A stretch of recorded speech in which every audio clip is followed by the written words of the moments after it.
So hello you guys and welcome back to my channel. Oh, I know I am wearing this shirt for the third consecutive video that you guys are seeing. That's because I recorded all of these videos on the same day, okay? Moving on. I do own more than one shirt, but currently this is my favourite one to wear. So, this video is going to be all about the 21 Pilots Dublin show. I wanted to upload clips of the show, but I thought that if I just uploaded them like one by one, it would be really weird and out of context on my channel. If you're not really interested in 21 Pilots, then hopefully you'd at least enjoy the story time type of video. So I have been into 21 Pilots for about 3 years now, 3 or 4 years. I have been waiting to see them since literally the day that I got into them. They're the kind of band that you start listening to and you just slide down the rabbit hole into their work and their fucking catalogue of songs, their albums, everything. They are fascinating. So yeah, I went up to the Dublin show with my brother. We're from Limerick, so we had to get the bus up, like 2.5 hour long bus. It was grand. I decided to not queue too long for this show because I know that 21 Pilot fans are savage and they camp for like 3 nights before a show. So I was like, you know, what's the point of getting up there at 10 in the morning if there's already going to be a load of people that have camped for the last few days? So I said to my brother, we'll just take it easy. We'll arrive when we arrive. So we got to Dublin, got some food, went to Forbidden Planet because in Limerick, there isn't really anywhere that you can buy kind of like pop culture stuff or comics or kind of, you know, shit like that. There just really isn't anywhere apart from GameStop. And, like, no hate, no shade. It's not the best. So we went in for a look around and then we decided to head to the venue at about, I think it was about 3:30. About 3:30, 4. So we went, we started queuing. It started raining. It was like, oh my God.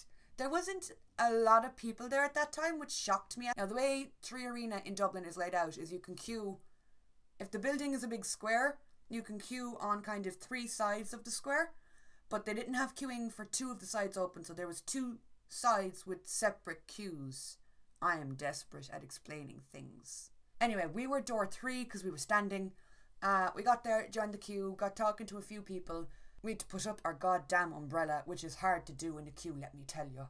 It was cold, it was miserable, but people were singing 21 Pilot songs and there was people blowing up yellow balloons and throwing them around, and then if anyone popped the balloon, wow, the place just erupted in booze. It was fucking crazy. Everyone was dressed up in like kind of trench inspired outfits with the yellow tape and stuff. I thought it was fucking amazing. Even my brother said it to me. He was like, wow. Like, look at this place and we're not even inside yet. The only downside about the queue is, like, this is probably going to sound strange, but, like, from what I've heard of 21 Pilot fans, like the Click and stuff, that's the name of the fan base if you guys don't know, they're generally nice to each other.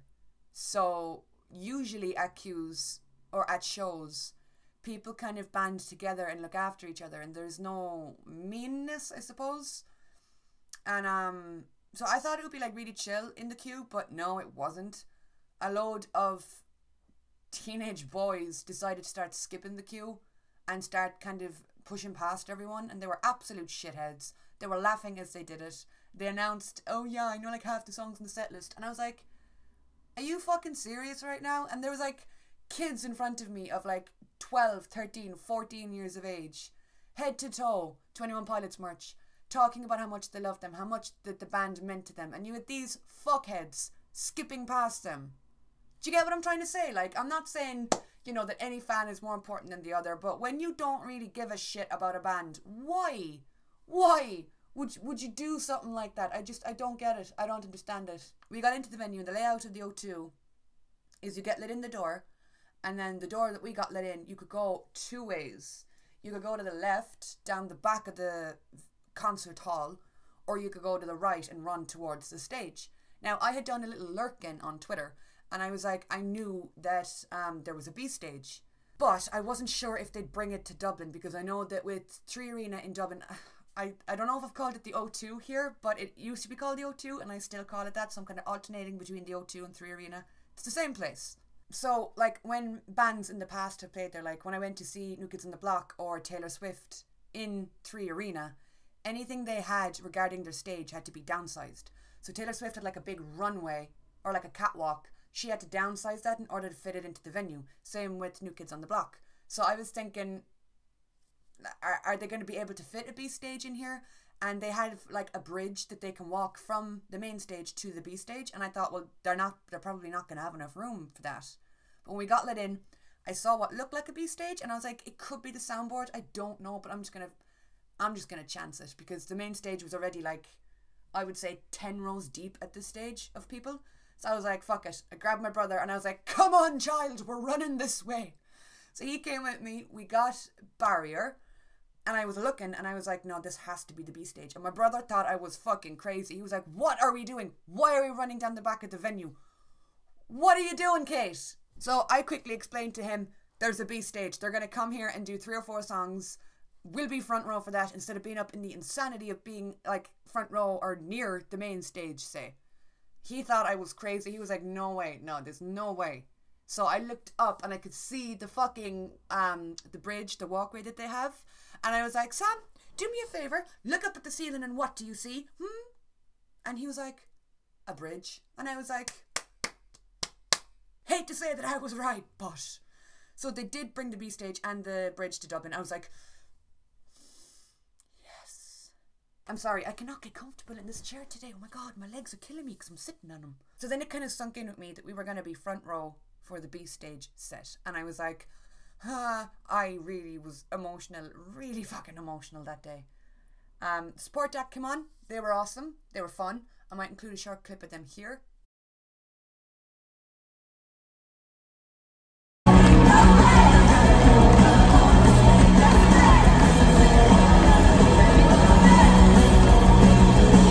We got talking to a few people that were near us, like beside us and stuff at the barrier.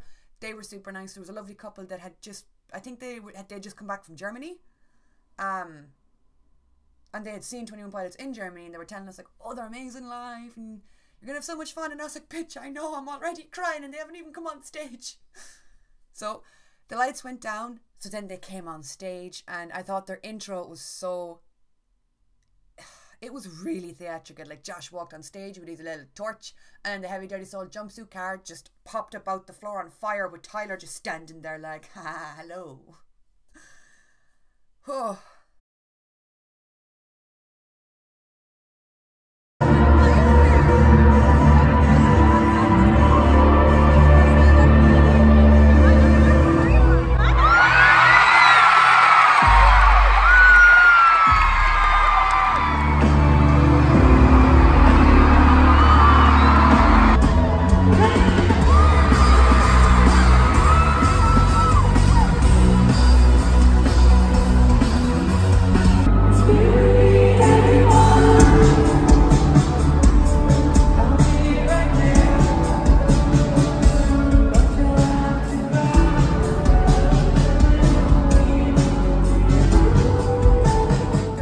I thought was a perfect balance of old and new. Used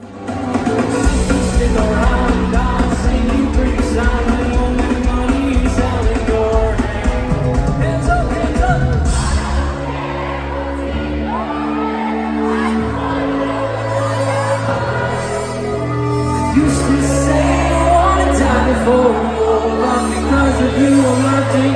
1, 2, 3.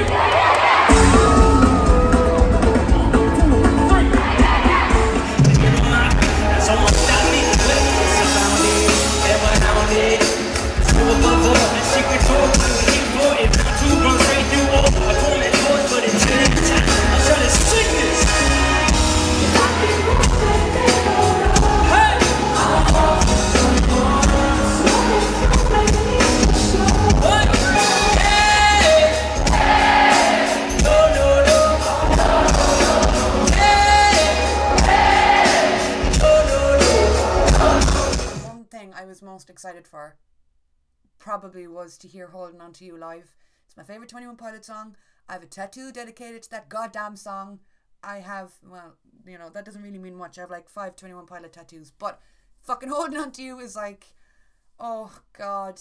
And as soon as Tyler, what I love about 21 Pilots, okay, side note, fucking side note, they kind of have like, they have like a routine or a gimmick for each song, and they stick to it. So every show, you know, Tyler is going to stand on the crowd for the first verse of Holding On To You. You know they're going to bring out the drum islands for Trees. You know they're going to bring out Josh's drum island for Morph. I just, like when they do Stressed Out, they bring down the fucking red blurry face hat, and I'm like, oh my god. So getting to see all of that stuff live, it was like, it was absolutely crazy. And I know I sound like such a child right now, but I'm just getting so excited even thinking about it.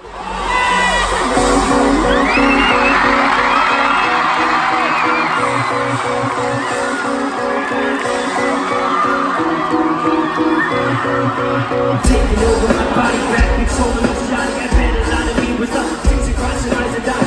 I fought it enough, and it seems a lot of this is all I got. Not anymore, I don't want. I want you to got you can't trust me. I'm up on the moment, before you know what I'm on the scene. They rock with it when we gonna stop with it. Lyrics tell me how to be with you, big rock. Easy time to move up feet. 2 inches back to beat it, ain't the speakers at all.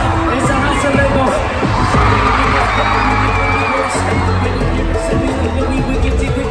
I cried for most of that song. I'm not even ashamed to admit it. I'm like, I am an emotional person. I knew I was going to be a rector in this song, but... And I got to see the Josh Dunn backflip off the piano during that. Yeah, but the Holding On To You was later in the show. Once they started Nico and the Niners, I knew, okay, they're going to walk along the bridge and they're going to come to the B stage. So me and Sam started getting so, I mean, like out of your mind excited.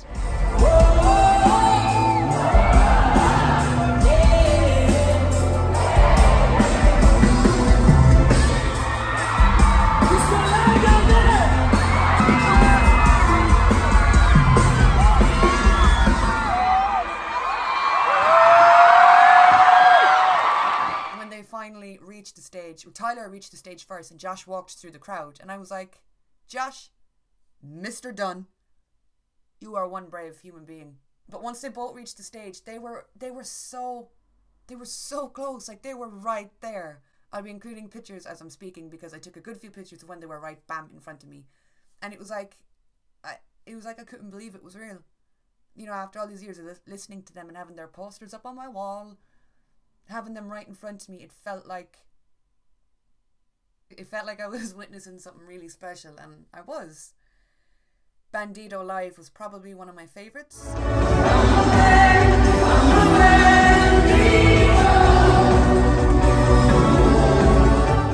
And I wasn't expecting that. I always liked Bandido, but like it wasn't one of my favourite songs. And then I heard it live and I saw Tyler dancing, and I was like, well, okay, if I could tattoo this couple of seconds of him dancing on me, I would do it. So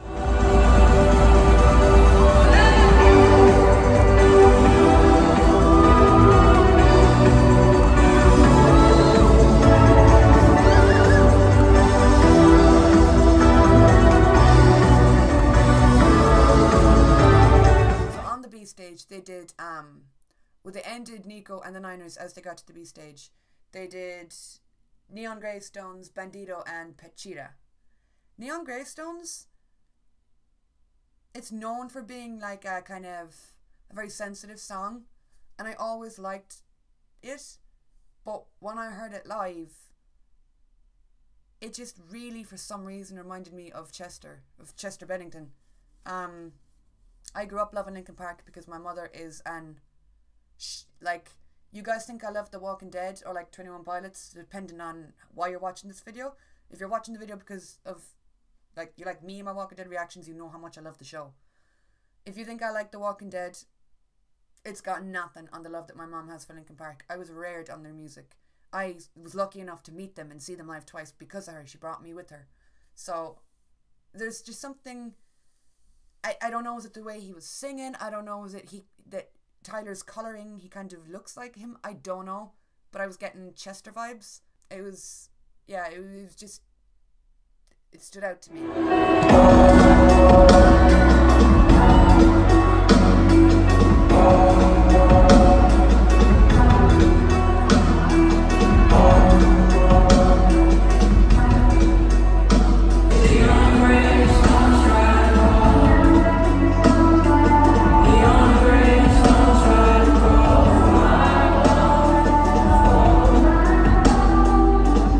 Cheetah is a song that I just, dude, when I first heard Pet Cheetah, I was like, what's this? Hearing it live, I was like, fuck yeah. Like, I can't even talk. You know the, oh, I move slow, I want to stop time. That part is hypnotic when he sings it, obviously. But the rap and the weird, crazy fucking lights that they had when they played it live, it was like being at some kind of weird techno fucking rave, and I was so here for that. I loved it. I am hungry, I don't know one to come fly. It's 38 hours eating, not one time. I can feel pressure start to resist my mind. So I'll take this beat, I'm sure need to exercise. No, I move slow, I wanna stop time. I'll sing it till I find the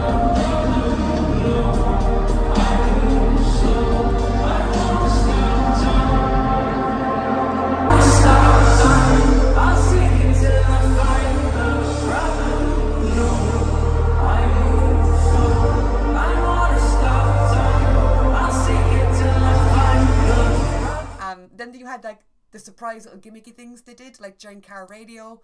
You had Tyler just popping up in the seated area. He was on stage, and then all of a sudden I heard screaming, and I looked up at the seated area. All you could see was Tyler's tiny little head sprinting through seated to get up to this little, he was standing on a little podium.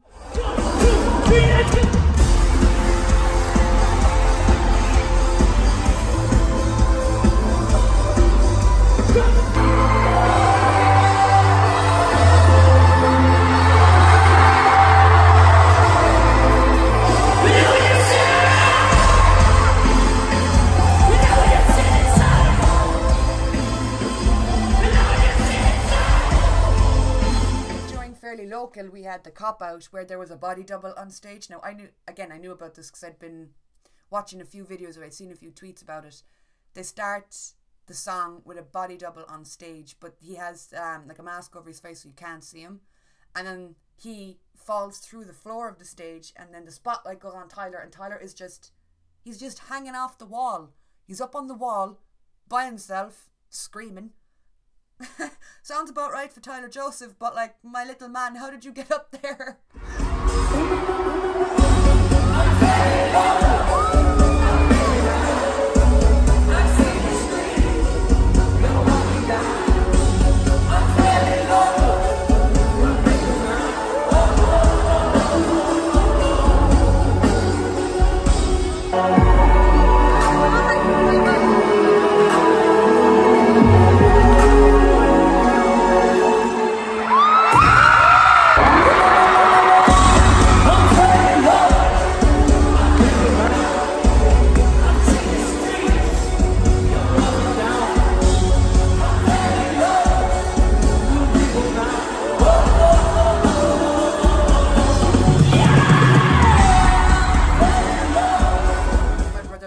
Absolute fucking witchcraft. He was mind blown. He was like, how did he get up there so quick? He was just on the stage. Probably the highlight of the entire show for me was the end. Was when they played Trees and they brought out the fucking drum islands and the confetti and the smoke and feeling like you were a part of something.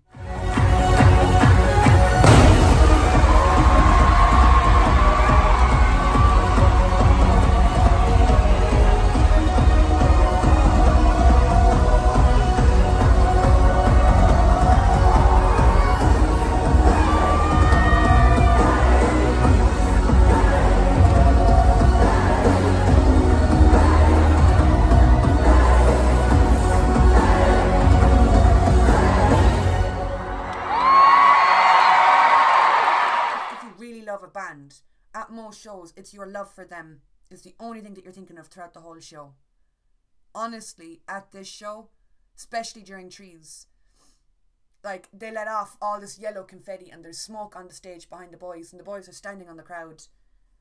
Honest to God, singing along to the end of Trees with a crowd and the confetti, you just feel like you are a part of something massive. It's the most magical feeling. And then, you know, when they leave, which is sad, but they do, they leave, and the confetti is still falling, you see everybody grabbing fistfuls of this confetti, and I did the same thing. I don't even know if you guys can see. I did the same thing. See this shit? That's confetti. That is confetti from the show that I kept and that my brother was shoving fistfuls of confetti into his pockets for me. There was more confetti at this show than I've ever seen at any show, and I've been to a lot of shows. The lights at this show. Now this is something I don't think I've talked about on my channel before, but I have really bad light sensitivity. So certain light bulbs can set me off into a migraine, and I don't mean like, oh, I have a headache. I mean serious. Tyler Joseph, I've got a migraine, and it is bad, and I feel like shit, and I want to die. I suffer from migraines really bad, but lights set me off, certain coloured lights. So like bright, pure white lights set me off. I need a light with a kind of yellowy undertone. Flashing lights. If someone takes my picture on a phone and the flash is on the camera and the flash goes into my eyes, give it about half an hour, I'll have to go to bed with a migraine. You know, and I get migraine with aura, which is flashing lights.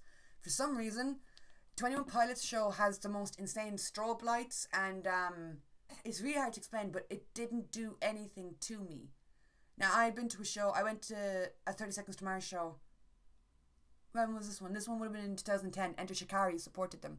Enter Shikari had strobe lights, and the strobe lights were so severe that it set off a migraine for me. But the 21 Pilots one didn't. I don't know, was it the colours? I don't know, was it the lights themselves? Did nothing to me. So I was like, wow. Their lighting, their production, the screens behind them, the little gimmicky things like with the fucking hat, or Tyler popping up on the wall or in the crowd, the B stage, the drum islands. It was the best show I've ever been to in my life, ever. The Quiet Game. If you were watching this and you were at the show, how did we do that bad? They time every city to see what venue can stay quiet the longest. Most venues get like 2 seconds if they're lucky. Dublin, they didn't even get to start the timer. The crowd wouldn't shut up. Tyler and Josh were like, oh yeah, we're going to do a game called The Quiet Game. Dublin erupted into fucking ole, ole, ole, ole. They couldn't even start the countdown. And I have a video of it, and Tyler goes, oh yeah, you got 0 seconds, and that's okay. And I've never felt like more of a loser in my life, but like I was really happy about it.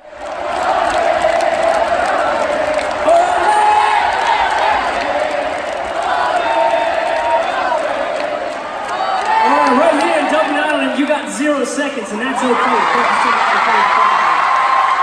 You got 0 seconds. That has to be some kind of record. I don't think anybody else got 0 seconds. So yeah, all in all, it was a fantastic show. It was touching. It was moving. It was just dripping with talent, and I can't wait for them to come back. Next time they come back, I'm probably going to do multiple shows. I'm going to be like, you know, I'll do, if they play Dublin again, hopefully they will. Tyler said they would, but you know, you never fucking know. I'd probably go see them in like England as well. I'll just follow them wherever they go. But like on a more personal note, they are one of my favourite bands, but getting to see them live with my brother, you know, for things like the song Stressed Out, for the second verse, you know, where Tyler raps about his brother, or like My Blood, getting to look at Sam and sing the words to him at a show, it was crazy. Both of us got emotional. If you find yourself around this day, I'll jump away and do my thing. Go with you. Are you still with me now?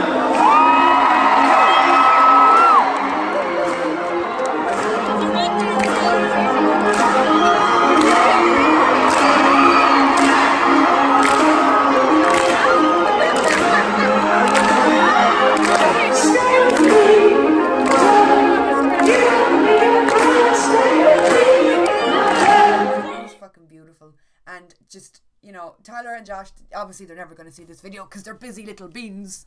But man, I know what they mean to me, and I saw what they meant to other people at that show. I just wish that they could just be thanked for what they've done for people and how they continue to inspire and ignite like fires within people. That got really deep all of a sudden, but it's the truth. It really is the truth. They're amazing men, both of them. Anyway, I've rambled on long enough. I've fangirled long enough. I hope you guys enjoyed. If you ever get the chance to go see 21 Pilots live, please go see them. Obviously, if you're a massive 21 Pilots fan, you're going to want to go see them. But if you are a massive music lover and you love live music, you are missing out if you pass an opportunity up to see them live, because I haven't seen anything like it in my life. And like I said, I've been going to concerts for over 10 years. You know, that's not that long in the grand scheme of things, I suppose. But I've seen like everybody from big pop names like Taylor Swift or Little Mix or One Direction. I've seen them live. But in comparison to big rock bands like Linkin Park, 30 Seconds to Mars, Good Charlotte, My Chemical Romance, I have seen a wide variety of people. I've never seen anybody like 21 Pilots. So yeah, it's got me hyped for the end of the month. I'm going to see Panic at the Disco at the end of this month. And ooh, I'm excited. Anyway, you guys, that's it for this video. I hope you guys enjoyed. And yeah,